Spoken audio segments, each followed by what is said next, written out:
In this video, you're going to learn all about setting up your presence on the internet. As you probably know, to have a presence on the internet, you need a domain name. A domain name is simply a pointer to your website or your web files. For instance, msn.com. That is a domain name, and that is MSN's presence on the internet. Google.com is Google's domain name and establishes Google's presence on the internet. So if you're going to establish a presence on the internet, you're going to need a domain name. Now, depending on the niche you're going to target or what your site is about, you're going to want to make your domain name something along those lines so that it makes sense. For instance, if you wanted to open a website on model airplanes, you could go and search for something to do with model airplanes.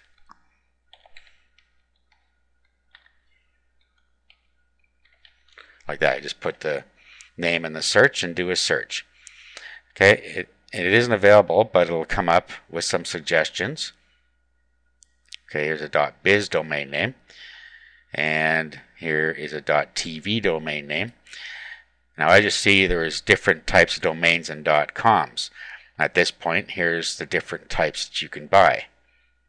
Now .coms are the most used and most recognized, but it doesn't mean you can't use one of these other domains. A popular choice sometimes, if you can't get the .com, is to get a .info if it's a site that has mainly to do with content. Okay, so that's how you can search for your domain name. Now we're looking at Namecheap's interface here. There's other ones you can use as well. Let's go to the home page here.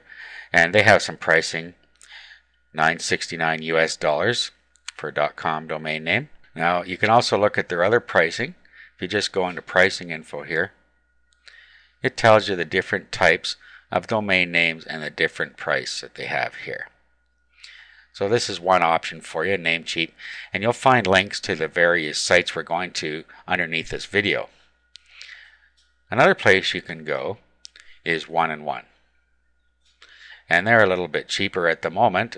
Now keep in mind that these domain name prices change all the time, so you can look around and see which one gives you the better deal. Then again, you come here and you search for your domain name. And if you didn't find it on one site, you're not going to find it on the other, because a domain registration is worldwide. So if it's not available on one site, it's not going to be available on another. So whichever one you're on and search, you'll get the same results. Okay, now that we've gone through all that, let's go and sign in to our Namecheap account here and go through the process of registering a domain. Now, with Namecheap, you can actually fund your account in advance by using PayPal or whatever you want to use here. So you just add funds to your account with PayPal or Google Checkout, and then you can use your available balance to register a domain. So what we're going to do is we're going to search for a domain name.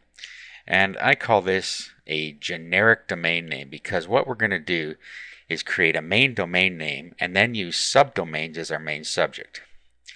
Now here's an example. We could make a generic domain name on making money, for instance, and say makingmoney.com, and then if we wanted to talk about affiliate marketing, that would be our subdomain. A subdomain is appended to the front, so we would have affiliate marketing.makingmoney.com. And we could put a website on that subdomain. And then if we wanted to talk about article marketing, we could do articlemarketing.makingmoney.com and have our website inside the subdomain article marketing. So that's how that works with a generic domain name. By doing that, you are able to put all of your sites on one domain. So you only have the expense of one domain name and one hosting account to put all of your accounts on. That's sometimes a good thing to do when you are talking about content sites. Alright, so let's do a domain search here. Okay, so up here in domain search we put internet-business-tips.com. So let's go and see if that one's available. Okay, and as you can see, it is not available. So we can see if we want any of these here. Okay, now you can get internetbusinesstips.info for $2.98 for the first year if you want. But I'm going to keep on searching here. Let's search for something else. Okay, so I found one here called biz247365.com. So what we'll do is we'll go down here and we'll add it to our cart.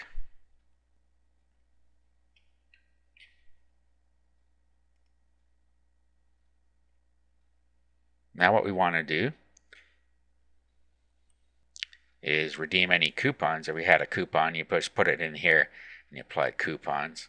I don't happen to have one at the moment, so what we do now is we just go through either the standard checkout or the express checkout. Standard checkout will take you through some other options that they have for your domains, and express will just take you right to the end. Okay, so let's just go through the standard checkout. Okay, and then in here, what we have are our contacts, our registration contacts. We have an admin, a technical, and a billing contact, and they can all be the same or they can all be different. Okay, we continue to options. Okay, and here you can choose whether or not you want to enable a Whois guard. People can do a Whois lookup on the internet and find out the registration details that you have if you don't have some sort of guard in place. And so if you don't care about that, you don't have to enable it. So we'll continue to options. Okay, now name servers. This is an important part of what you need to do to point your domain name at your hosting account. We'll go over hosting in a little bit, but what will happen is when you set up a hosting account, your hosting provider will send you an email telling you what to set your name servers at. So what you want to do is use custom name servers, and then what you want to do is put the name servers that they provided inside these boxes. Otherwise, you'd use the free name servers. Down here, you can set any forwarding settings. Now, you're not going to want to do that if you're registering a domain. What this allows you to do is set a domain to forward to another URL. So you can set up a domain, for instance, to forward to an affiliate product. So you'd have your own domain and just forward it with your affiliate link to an affiliate product. And then you can forward your email as well here if you want. So let's continue to the checkout.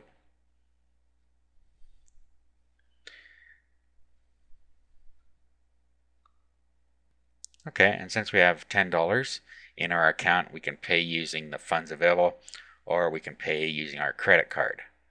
So we're going to pay with our funds that we already have available.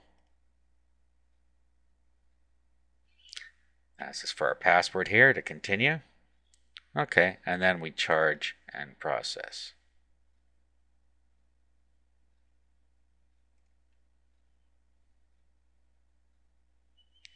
Okay, so here is a summary of what we just did.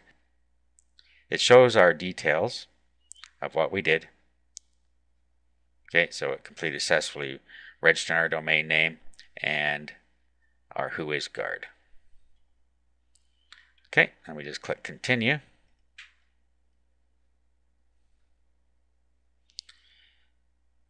Okay, and now number of domains in our account 1. So we can view our domains here. And there it is, biz247365.com. Now I should point out, remember when we set the custom name servers for our hosting account, if you didn't know those, you didn't have to set them up at the time you buy them. It'll just go to the main domain name servers for namecheap.com, and then you can set them later after you do get hosting.